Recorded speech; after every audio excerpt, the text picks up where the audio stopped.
Nesta Allianz League de 2025, veremos 18 novidades que podem transformar o futebol gaélico, com destaque para 7 mudanças principais.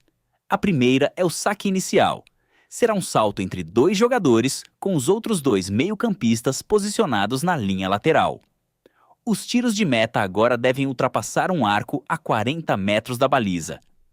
Quanto aos goleiros, eles não poderão mais receber passes, exceto após uma recuperação na sua grande área ou se estiverem no meio-campo adversário.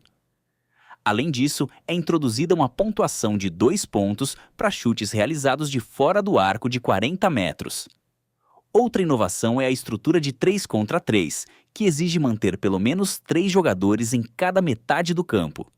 O solo and goal permite executar cobranças de faltas, continuando a posse simplesmente com um solo. Também há uma adaptação da marca avançada, aplicável a recepções aéreas nos últimos 20 metros, desde que o passe venha de além da linha de 45 metros, com a possibilidade de lei da vantagem reversível.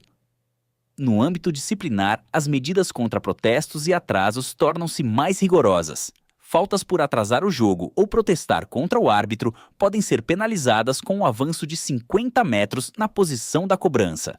Além disso, a retenção deliberada de um jogador que tenta reiniciar rapidamente o jogo será considerada uma infração passível de cartão preto.